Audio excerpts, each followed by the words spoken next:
తాకట్లో ఉన్న మీ బంగారాన్ని విడిపించి ఆ రోజు ఆన్లైన్ రేటుకి కొంటాం. Sharma gold company.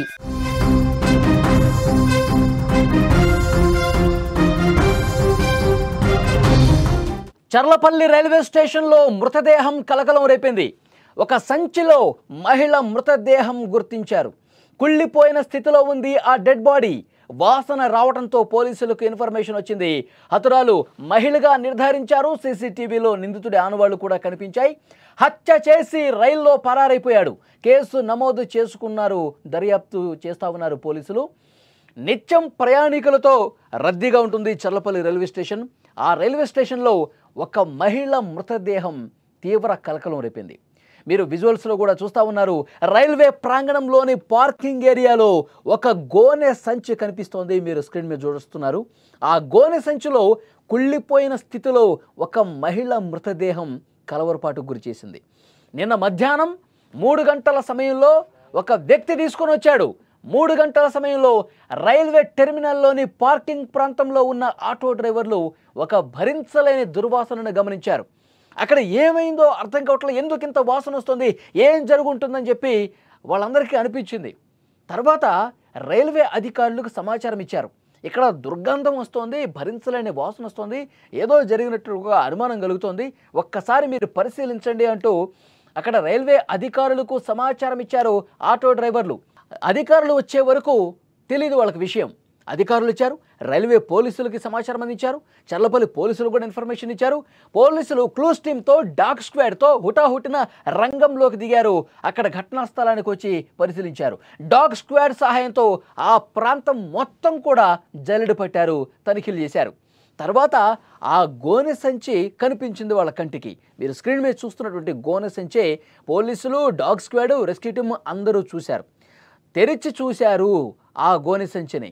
లోపల కుళ్ళిపోయిన స్థితిలో ఒక మహిళ మృతదేహం కనిపించింది. పోలీసులు వెంటనే ఆ మృతదేహాన్ని తీసుకొని కేసు నమోదు చేసుకున్నారు. ఆ తర్వాత పోస్ట్ మార్టం నిమిత్తం గాంధీ ఆసుపత్రికి కూడా పంపించినటువంటి పరిస్థితి ఉంది. ఎంత దారుణం చూడండి.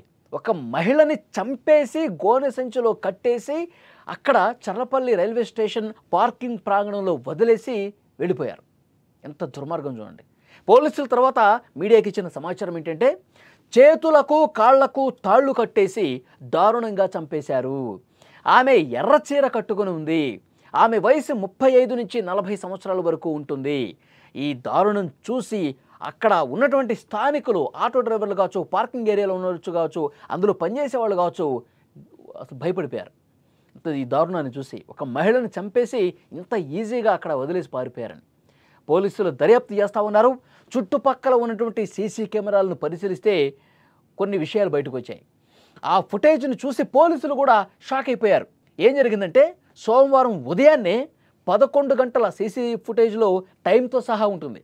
సరిగ్గా 11 గంటల 45 నిమిషాల సమయంలో ఒక వ్యక్తి వచ్చాడు. అతను ఆటోలో వచ్చాడు. ఒక పెద్ద గోనె సంచే అలాగే ఒక బ్యాగ్ వేసుకుని వచ్చాడు. మీరు విజువల్స్లో కూడా చూస్తూ ఉన్నారు ఆ వ్యక్తిని. ఒక గోనె సంచి పట్టుకుని వచ్చాడు, ఆటోలో వచ్చాడు, ఒక బ్యాగ్ తగిలించుకుని వచ్చాడు. ఆ బ్యాగ్ను తీసుకుని వచ్చిన తర్వాత ఆ గోనె సంచి అక్కడ పెట్టి తర్వాత అతను చాలాసేపు అక్కడ కూర్చున్నట్టుగా తెలుస్తోంది. అతను చాలాసేపు ఏమీ ఎరగనట్టుగా అతను కూర్చొని ఉన్నాడు. ఎలాంటి అనుమానం రాకుండా ఆ సంచిని అక్కడే పెట్టి ప్రయాణికులు రద్దీ ఉంటుంది కదా, అక్కడే చాలాసేపు ఏదో ట్రైన్ కోసమో లేకపోతే ఇంకెవరో కోసమో వెయిట్ చేస్తున్నట్టుగా నటించాడు. 2 గంటల పాటు అక్కడే కూర్చున్నాడు అంటే అర్థమవుతుంది అతను ప్లాన్. సరిగ్గా మధ్యాహ్నం 1:45 సమయంలో ఆ వ్యక్తి ఆ గోనె సంచిని అక్కడే వదిలేసి 2 గంటల పాటు అక్కడే కూర్చున్నటువంటి ఒక వ్యక్తి అది లగేజ్గా అక్కడ ఉన్న వాళ్ళందరినీ భ్రమింపజేసి అక్కడే వెయిట్ చేసి 2 గంటల తర్వాత మెల్లగా ఎవరు చూడలేదు అనుకున్న సమయంలో తన బ్యాగుతో ముందుకు వెళ్ళిపోవటాన్ని చూశారు. ఆ అనుమానితుడిని మీరు స్క్రీన్ మీద కూడా చూస్తూ ఉన్నారు. 2 గంటల పాటు ఆ గోనె సంచి పక్కనే కూర్చున్నాడు. ఎవరూ లేరు అనుకు నిర్ధారించుకున్న తర్వాత, ఎవరు నన్ను గమనించట్లేదని చూసుకున్న తర్వాత మెల్లగా అక్కడి నుంచి ఉడాయిస్తున్నాడు. ఆ దృశ్యమే మీరు రైట్ సైడ్ బాక్సులో ఆ అనుమానితుడిని, ఆ రెడ్ టీషర్ట్ వేసుకున్నటువంటి వ్యక్తులు అనుమానితుడిగా పోలీసులు భావిస్తూ ఉన్నారు. అతన్ని మీరు కూడా చూస్తూ ఉన్నారు. ప్లాట్ఫామ్ 4 వద్ద దుస్తులు మార్చుకున్నాడు. అప్పటి వరకు వేరే డ్రెస్సులో ఉన్నాడు. తర్వాత ప్లాట్ఫామ్ నెంబర్ 4కి వెళ్ళి తన దుస్తులు మార్చేసుకుని ట్రైన్ ఎక్కి పారిపోయాడు. ఈ మొత్తం వ్యవహారం కూడా అక్కడ సీసీ కెమెరాలు రికార్డ్ అయిపోయింది. పోలీసులు ఇన్వెస్టిగేషన్లో భాగంగా ప్రతి సీసీ ఫుటేజ్ను కూడా తనిఖీ చేస్తే అతను ఏ విధంగా వచ్చాడు, ఏ విధంగా అక్కడ గోనెసించి పెట్టాడు, ఏ విధంగా అక్కడి నుంచి జారుకున్నాడు, తర్వాత డ్రెస్సులు ఎక్కడికి వెళ్ళి మార్చుకున్నాడు, తర్వాత ఏ ట్రైన్ ఎక్కి పారిపోయాడు, ఇవన్నీ కూడా చాలా చక్కగా సీసీ కెమెరాలో అక్కడ రైల్వే స్టేషన్లో రికార్డ్ అయినటువంటి పరిస్థితి ఉంది. అంటే దీన్ని బట్టి అర్థమవుతుంది ఇది చాలా పక్క ప్రణాళికతో చేసినటువంటి ఒక హత్య అని చెప్పి స్పష్టమవుతోంది. హత్యకు గల కారణాలు ఇంకా వెలికి తీస్తూ ఉన్నారు. దర్యాప్తు వేగంగా జరుగుతోంది. అతను ఎక్కడికి పారిపోయాడు, అక్కడికి కొన్ని పోలీసు బృందాలు కూడా వెళ్ళినట్టుగా సమాచారం వస్తోంది. అసలు ఆ మహిళ ఎవరు, ఈ దుండగుడు ఎవరు, ఎందుకు చంపాడు, దీనికి కారణం ఏంటి అన్నీ కూడా పోలీసుల ఇన్వెస్టిగేషన్లో బయటపడే అవకాశం ఉంది. పోలీసులు ప్రస్తుతం సీసీ ఫుటేజ్ ఆధారంగా ఇంకా గాలింపు చేస్తూ ఉన్నారు. అతను ఎక్కడ దిగాడు, ఏ స్టేషన్లో దిగాడు, ఎటు వెళ్ళాడు అన్నీ కూడా సీసీ కెమెరాల్లో రికార్డ్ అయినటువంటి దృశ్యాల ఆధారంగా ప్రస్తుతం ఇన్వెస్టిగేషన్ జరుగుతుంది. ఈ దారుణం చూసి సమాజంలో రోజుకొక కొత్త క్రైమ్ వెలుగులోకి వస్తుంది. ప్రతిరోజు కూడా మహిళల్ని చంపుతున్నటువంటి దృశ్యాలే కనిపిస్తూ ఉన్నాయి. చాలా దుర్మార్గమైనటువంటి దారుణాలు జరుగుతూ ఉన్నాయి సమాజంలో. ప్రతి ఒక్కరూ కూడా దీన్ని చూసి భయపడే పరిస్థితి ఉంది. ఎంత ఈజీగా చంపేస్తూ ఉన్నారో, ఎంత ఈజీగా ఎస్కేప్ అయిపోతున్నారో కూడా ఈ దృశ్యాలు చూస్తుంటే అర్థమవుతుంది. కాబట్టి ఇతను ఎవరు, ఆ చనిపోయిన మహిళ ఎవరు, ఇవన్నీ కూడా 1-2 రోజుల్లో బయటకు వస్తాయని చెప్పి పోలీసులు చెప్తూ ఉన్నారు. చాకచక్యంగా చేశాడు చూడండి. ఎవ్వరు నన్ను గుర్తుపట్టట్లేదు, నన్ను ఎవరూ కనిపెట్టలేరు అనుకుని బాగా నటించాడు అతను. ఆటోలో వచ్చాడు. ఆటోలో వచ్చినప్పుడు కూడా ఆటో డ్రైవర్ కూడా తెలిసి ఉండదు బహుశా ఇతను ఏం తీసుకెళ్తున్నాడు, రైల్వే స్టేషన్ కంటే ఇతను లగేజ్ తీసుకెళ్తున్నాడేమో అనుకుంటారు కదా సహజంగా ఎవరైనా సరే.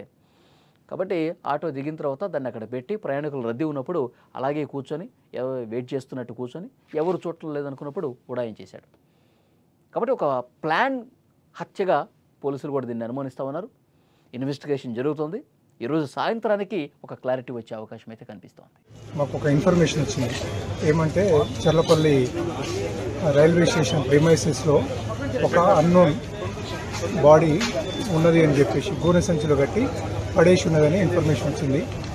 ఆ ఇన్ఫర్మేషన్ మీద ఇక్కడికి వచ్చినాము. ఇక్కడికి వచ్చేసి చూస్తే అది ఫీమేల్ డెడ్ బాడీ అది. దాని గురించి కేసు రిజిస్టర్ చేసి దర్యాప్తు చేస్తున్నాము.